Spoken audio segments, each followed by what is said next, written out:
在缅甸北部曼德勒，居然很多人都会讲中文。捞面，3个600。2万。你看看好看。哦，脸上画特纳卡。你画。这边会中文的真多，我们从厕所到这边走了大概50米距离，每一个人都会。我们在缅甸曼德勒探访了这里最有名的乌本桥，它是缅甸北部地标之一，尤其是日落时的景色无与伦比。缅甸处于内战之中，这里看不到外国游客，但是当地人似乎都会说一些中文，司机、导游甚至普通人都能讲2句。走在街头，缅甸随处可见的还是贫穷，很多人住在类似贫民窟的地方。之后我们去了一家当地有名的餐厅，在缅甸待了很久，还没有尝试过缅餐。缅餐的味道不错，尤其是价格很便宜。我们3个人吃了一桌美食，居然只花了一点钱。下面开始我们今天的缅甸曼德勒之行。大哥会说中文啊 Chinese。大哥跟我们说，一个人200，两个人400，三个人500。3个600。哦，好厉害啊！太厉害了！哇哇 ，you speak very good Chinese。大哥不是说捞面。哦，老缅。哇、哦，你是老缅。哇，老中。大哥说他是老缅，应该是缅族人吧？对。缅甸的缅。老缅。拜拜。豆。偷。嘟司机啊！哇，厉害！我们刚问那个会汉语的大哥说过桥是什么呢？大哥跟我们说这儿可以坐船过去。对。然后这个大哥呢说坐一个船是2万1个小时。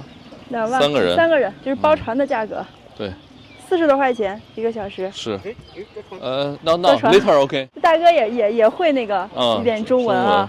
You can speak Chinese。晚上坐船，天黑了坐船啊。落日的时候我们再来坐。See you。22 2万。OK。是给你染那个海娜的是吧？这是什么？画手。海娜。画手。对呀。画手。不久，你画吗？特纳卡。特纳卡。对呀，你看看好看。哦，脸上画特纳卡。你画。哦，给超哥画一个，超哥容易晒黑。多少钱 ？How much？你随便给。对，随便给，我有点慌呀。 How much？Up to you。No, up to you. It's your call, your price. I don't know. You 随便给。随便给，我们就不画了。最怕随便给的价格。这边会中文的真多，我们从厕所到这边走了大概50米距离。每一个人都会，真的是每一个人都会。这个桥头啊，乌本桥的桥头呢，有一个硕大的树啊，巨大的参天大树啊，大家能看，它好多枝都已经被砍过，但这个树还是特别的大，树冠也覆盖的面积特别的广。我们到乌本桥桥头啊，除了大树，还有就是这个铁丝网这种隔离墙嘛。我们现在准备走一下这个乌本桥哈。其实乌本桥最美的时刻是日出日落的时候。我们刚刚跟那位码头的师傅约好了，到下午5点的时候我们会过来坐这个小船，从湖上面去看乌本桥的落日。那现在呢，这个时间点正好是正中午1点多2点的时候，我们准备顶着大太阳走一圈这个乌本桥。这个桥的特别之处在于，它是世界上最长的全柚木做的桥。这个柚木呢，其实是一种非常好的这个防腐蚀的一种材料。那当时呢，这个桥是在这个贡榜王朝的时候修建的，距离现在已经有150年的历史了。因为那个位置有一个比较大的村庄，那之前呢，两边的这些人是需要互相往来的。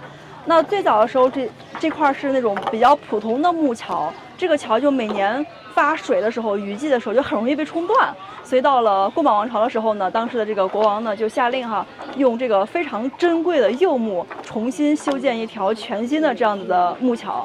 这个桥的长度是达到了1200米，也就是说，等一下我们要走1.2公里，从这头一直走到那一头。然后这个桥呢，它是总共用到了差不多有1000根这个柚木。我们可以看一下两边，这个是稍微小一点的，然后这儿还有一棵大的，对，就这种。你看它其实已经150年了，但它非常的坚固。哇，这跟石头一样。是的，它这个就是既能靠这个坚固去抗这个湖水的冲击，还有涨水受这些冲击，也可以耐这个雨水和湖水的腐蚀。所以这么多年了，这个桥依然是非常坚固的哈。对。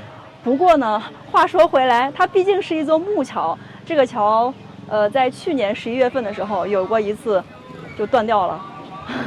所以这个桥，应该说在100多年前的时候是一个非常壮观辉煌的一个工程，但在现在看来呢，我们走的时候还是稍微小点心啊，慢慢走。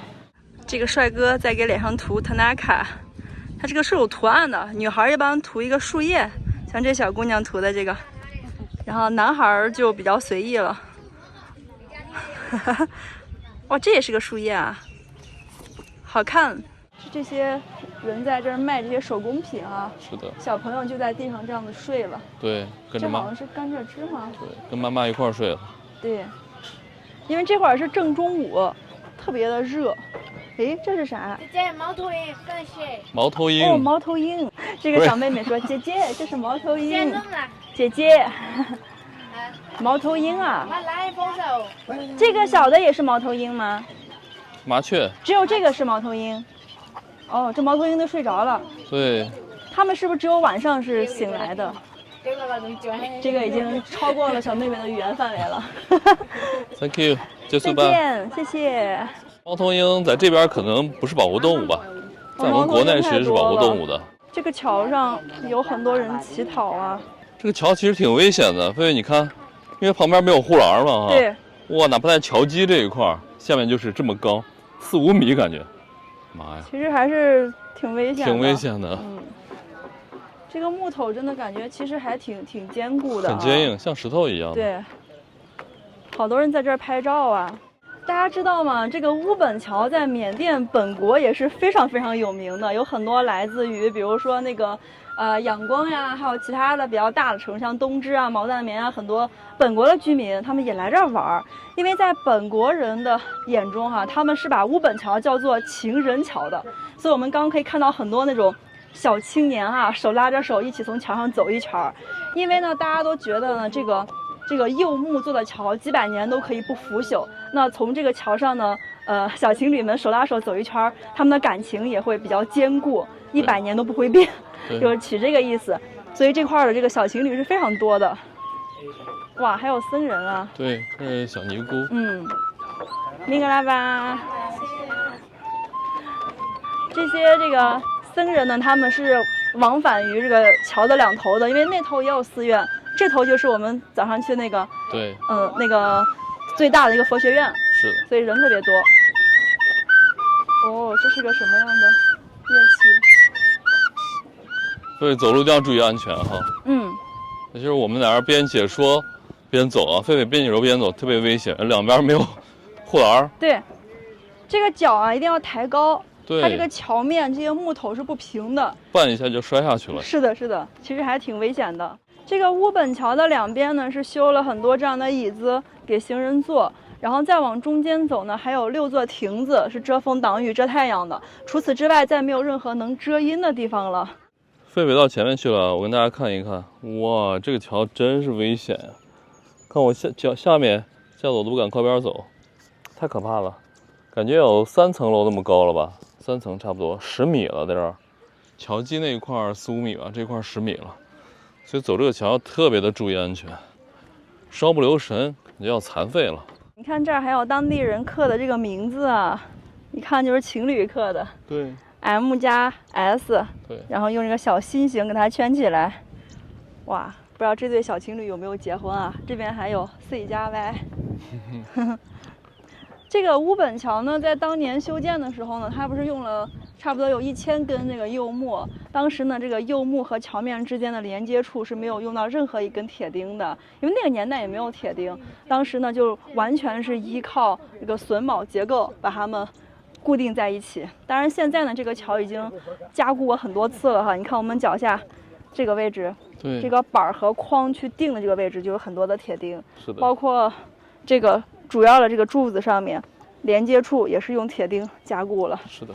不过呢，在当年哈，用这么多棵1000多棵珍贵的柚木做这么1200米长的桥，还是挺厉害的。猫头鹰，这个猫头鹰多少钱？一个2万5，一个2万5啊！哦，便宜姐姐，便宜姐姐，这是人民币50块钱。在这个乌本桥上走路还是挺害怕的。大家看我的脚下，这种缝隙特别大，有的地方感觉都有10公分了，一个脚都可以塞进去了。而且呢，这中间有一些这种比较新的颜色这种木头的，这都是后来才补修的。像去年11月份的时候，有一次桥断开了，就有几个人掉下去了。然后当时就有媒体是这样起标题的，说，有数十人从情人桥坠入爱河了。我们现在在乌本桥上其中的一个亭子里面休息哈，这边一共有6个亭子，然后每个亭子里面都有很多当地人做生意，卖那个吃的。冰淇淋呀、水果呀，然后这儿还有给大家手上画的这个图案的这个做生意的人啊。然后刚刚呢，我们在这个桥头这个位置，来了很多本地人，还有僧人，他们可能这个地方太久没有见过游客了，然后就有很多人拉我一起合影，瞬间把我搞得还有一点点小尴尬。就是对面的这一群大师。对对对。这1.2公里的桥，我们大概走了快1个小时才走完，因为是步步惊心啊，每一步都小心翼翼的。狒狒感觉走的也是胆战心惊，不过这次狒狒居然比我胆子大，因为他直接朝前看着走，我是朝下看着走。这种地方你就不要往下看。对，其实这个1.2公里，你要是不要停走的话，20分钟就走完了。我们主要是路上那个亭子停了好久，而且关键是路上经常会被当地人拉去合影，耽搁一点时间。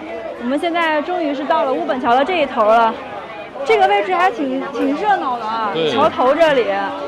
我们去对面的村子里逛一逛。在这一块乌本桥其实是特别的矮啊，不是很高，就3米左右吧，3、4米。在那个中间那一块大家能看到10米了，老高了，老危险。这块其实就是当地的一个旅游景区啊。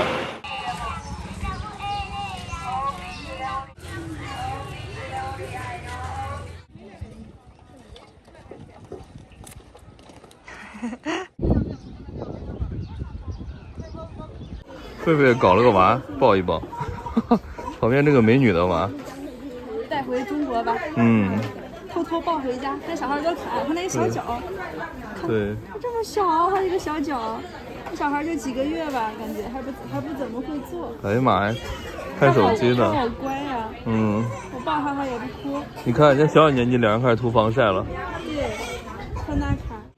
这个乌本桥的傍晚跟乌本桥的中午完全是截然不同的2个世界。我们中午走的时候根本没几个人，晚上的时候这边已经是车水马龙。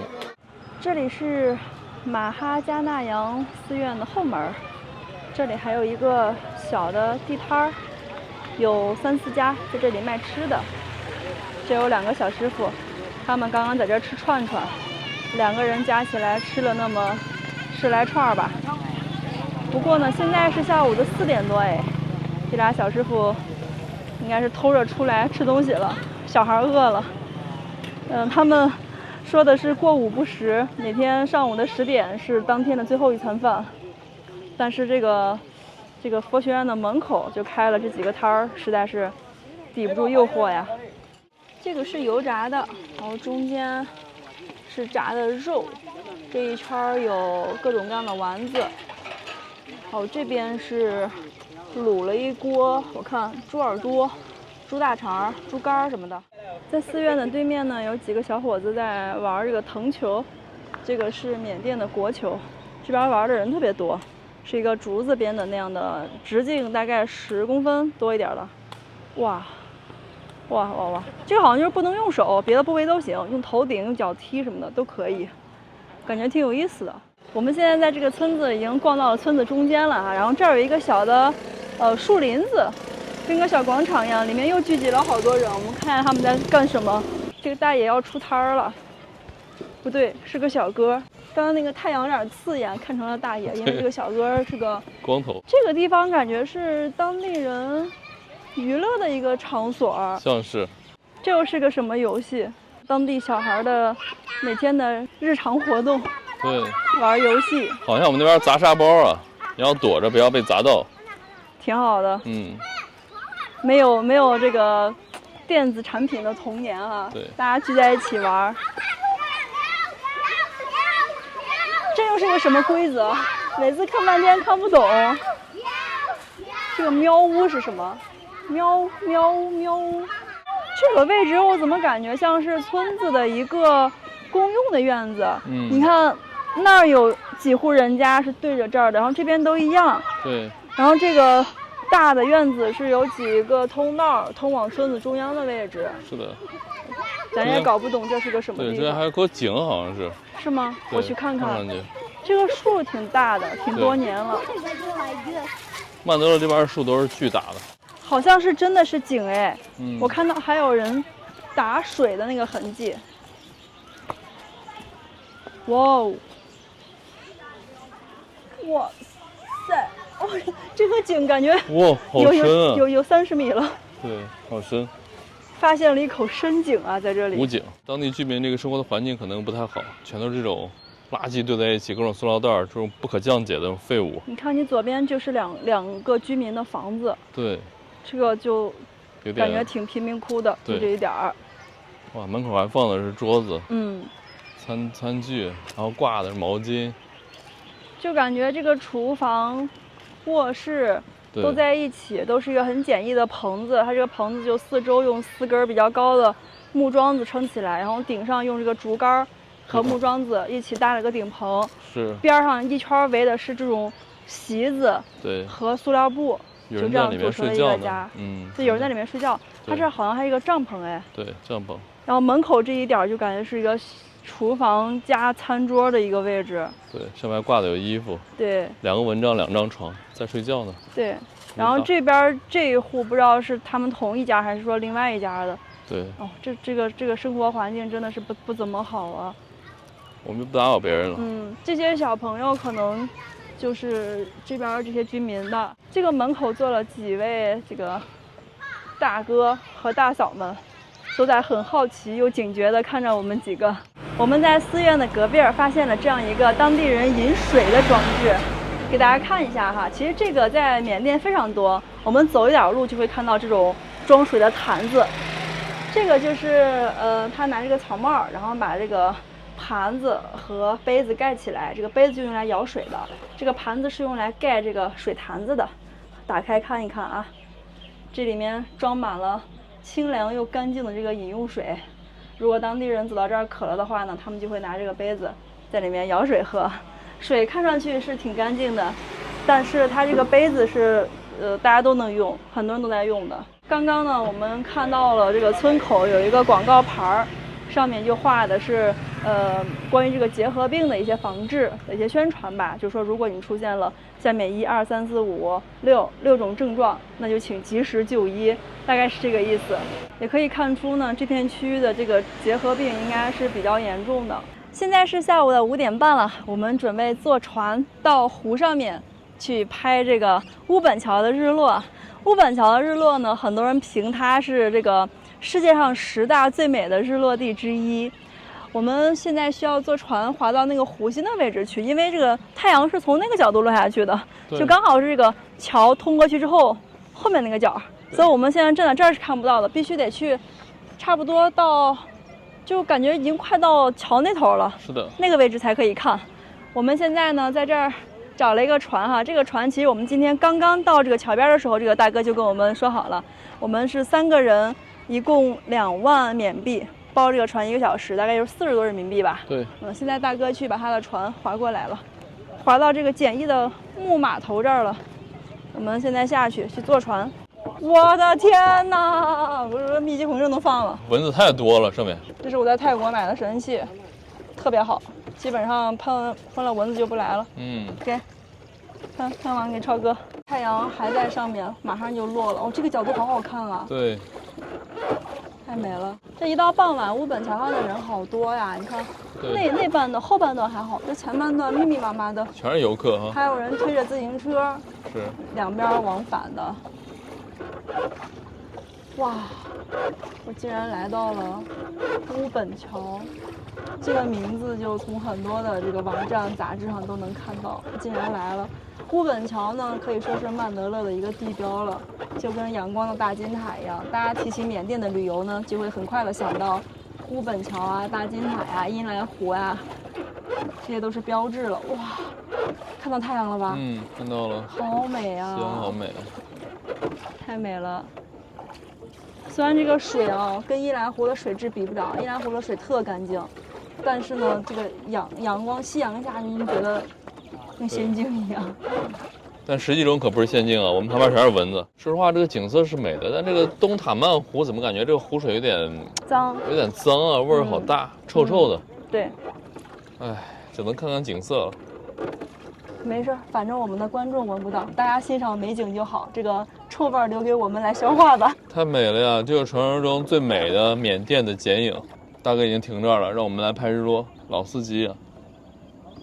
哇，狒狒拍的好美啊！太漂亮了，美吧？美，到时候把这段放我这视频里面。必须的，必须的。给大家看一看它有多好看。狒狒给大家拍美景，我给大家拍蚊子啊。旁边这个叫什么浮萍里面，哇，那蚊子感觉以亿计呢。我们在这儿待了10分钟啊，这个终于从蚊子窝里面跑出去了。我们船这会儿把蚊子都叫醒了。哇！哎呀妈，我现在不敢看，那个太密集恐惧症了。对，还有湖上我都不敢拍给大家。我刚才张嘴已经飞进去一只了，飞我嘴巴里了。我们在这边玩的时候碰到了一船的小尼姑。我听说呢，这个一船只能坐4个人，最多了，但是上面坐了好多9个小尼姑。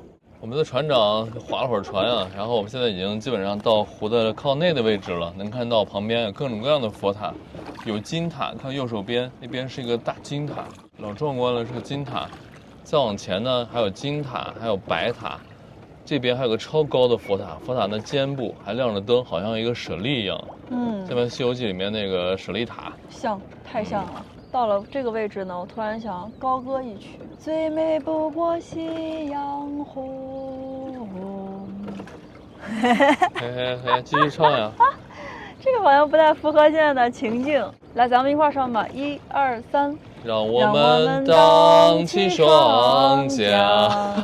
小船儿推开波浪，海面倒映着美丽的白塔，四周环绕着绿树红墙。小船儿轻轻飘荡在水中，迎面吹来了凉爽的风。真好，那船大哥已经憋不住了，在那笑我们了。真的吗？那这3个中国人在搞什么？搞么事？笑死了！你就会说武汉话。哇，那啥？哇！那是什么 ？What's that? Lizard。哦，那个鸟感觉加了氮气了，跑好快了。刚才好几个在那边赛跑的。哦，我还以为是个水蜥蜴呢。大哥给我做姿势呢，感觉跟鸭子一样，这样动一下，动一下。这样。对。接手的吧嘞。哇，我们终于到终点了。这个船刚划到这儿的时候，这个水草里面的蚊子全部起来了，我们嘴巴都不敢张开。其实我们这个船才坐了不到40分钟，我们是5点40坐的船，现在才6点16。也就36分钟，但是我们还是按全额给这大哥结了账啊。对。不是大哥不划的，是我们最后觉得这个晚霞等不到了，我们就不在水面喂蚊子了，提前结束行程了。感觉是能给个50、60分的一场落日吧。对。因为天气的原因。但景色还是很美的。对，我看之前有人在那个天气特别通透的时候拍摄的，那真的是可以说上是全球10大了啊！我们既然来了，这个运气就不是太好了。很多人看完日落之后呢，还可以坐一个大巴回去，这好像是这边的专线吧？看乌本桥日落的专线。我们呢就打个出租车去曼德勒的市区。我们在这儿用 Grab 打出租车和出租车都打不到，太远了。对，然后只能在这边跟别人谈。这帅哥跟我们说是15000坐他这个突突车，我们3个人。哇，15000。对，都直接说了这中文。结束了缅甸曼德勒乌本桥的行程，我们打算尝试一下缅甸的传统美食。缅甸的食物味道和中国西南地区相近，但是价格却很便宜。我们3个人去了当地有名的缅甸餐厅，大吃一顿只花了100元人民币。内战中的缅甸物价再次刷新我们的认知。我们马上要结束1天的旅程了，现在吃个饭。这家明格拉巴的餐厅特别的好吃。我们来缅甸已经有快20天的时间了，一直都没有尝试过正宗的缅餐啊。今天我们在曼德勒这家明格拉巴餐厅尝一下，这里是他们家的菜单，看了一下价格还可以。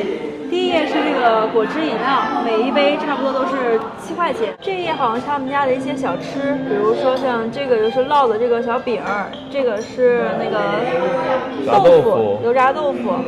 还有这个应该是那个春卷吧？对。然后再看一下这个，这个是他们家的，好像是比较有名的一个，就是缅甸的一个传统的正餐。对，它是有很多的这个小盘子的，就是各种味儿都上一下，算是一个套餐吧。对，还是很不错的啊。这个也是缅甸很这个传统的咖喱鸡肉土豆。对，鸡肉咖喱。看了一下呢，东西还挺多的，鸡肉、猪肉、虾、鱼。这边是这个红烧肉，那边几个华人女生给我们点餐呢，然后边上这些都需要单独点。你们点的是这菜可以。我明白了，就是这些我们单独点，然后这个是每个桌都有的。这些小菜是小碗的是免费的。好的。然后大碗的是要付钱的，这个不用给钱的。好的，明白了，谢谢。它这个不是套餐，它只是摆出来的一个给你看的。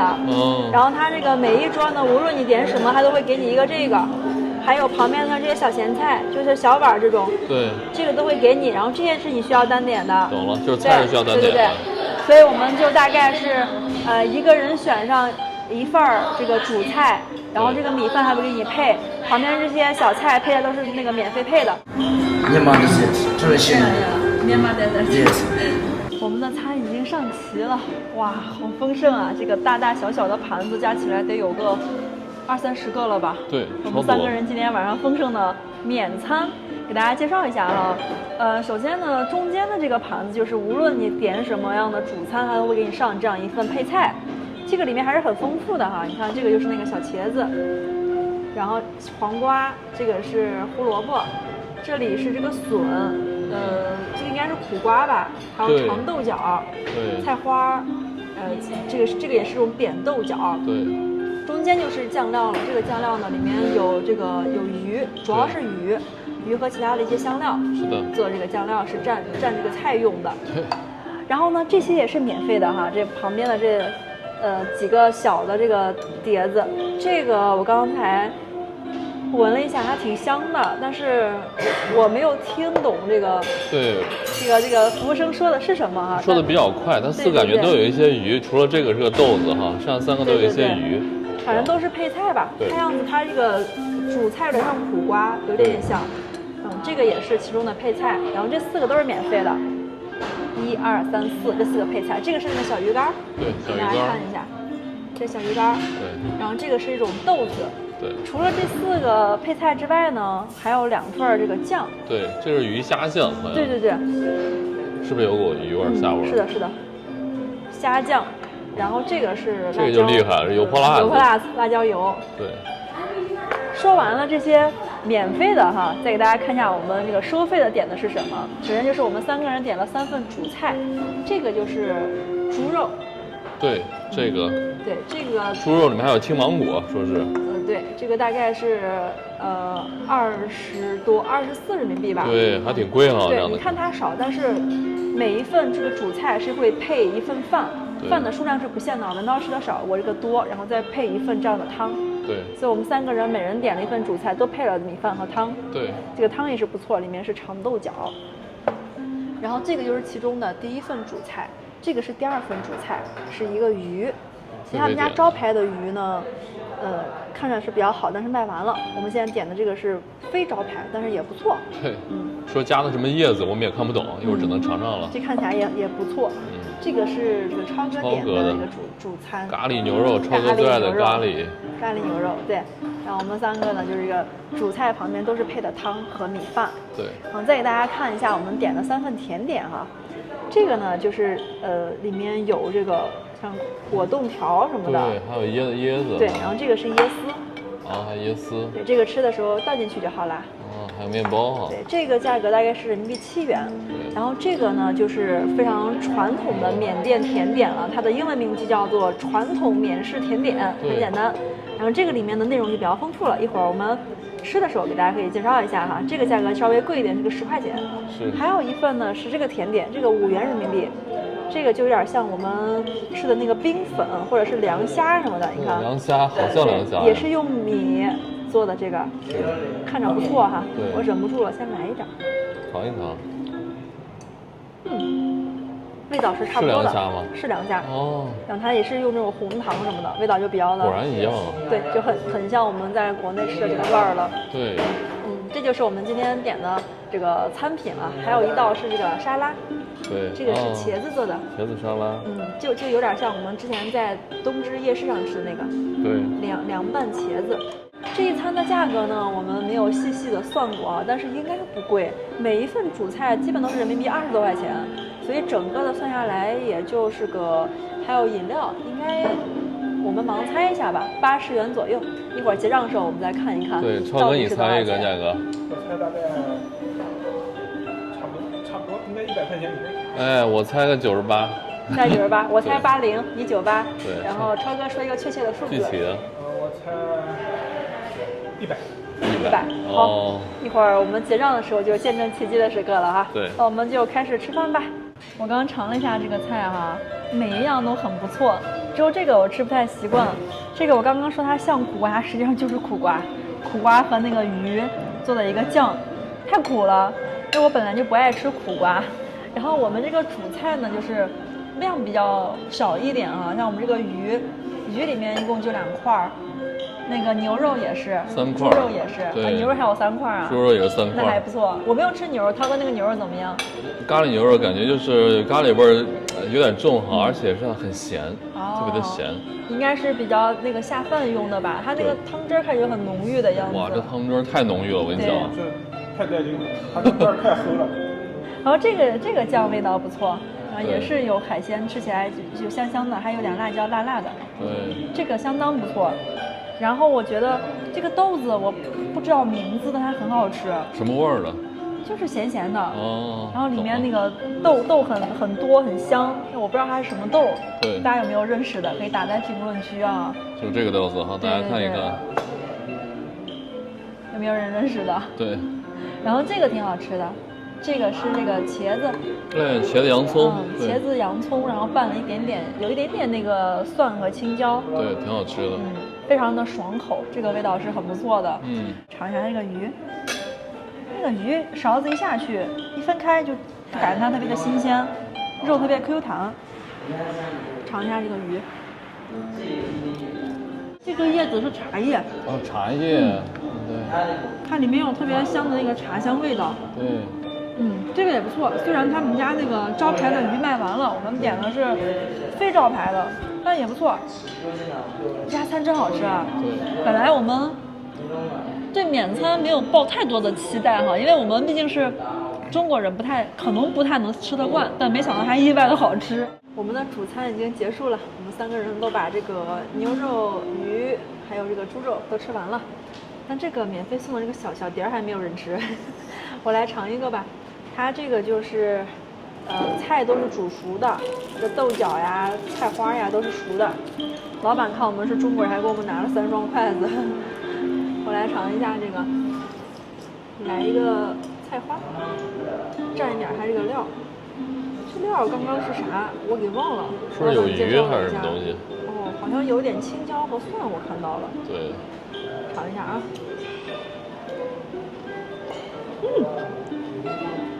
辣，味道有点冲，不是我喜欢的那个味道。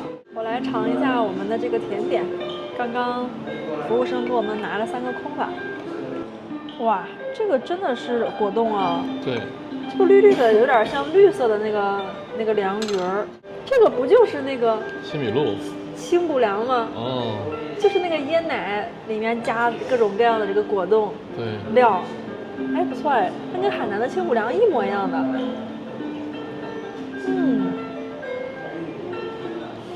每次吃到这个就觉得夏天的感觉，热带的感觉。我再来尝一个这个缅甸传统甜点，它几个味儿好像不一样啊。这不会是肉吧？应该不是肉吧？是吧？绿色的肉啊。这个有点像大米做的。对，有点像甜米饭啊。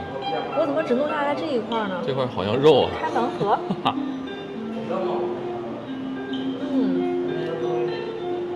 不是肉吗？不是肉，是有点像那个紫米和红豆什么的，对，豆类做的。我再来尝一下这个绿色的是什么？红烧肉啊，不对吧？这不是甜点吗？怎么会是肉呢？看着好像红烧肉的造型。还真的好像啊。对，带皮五花。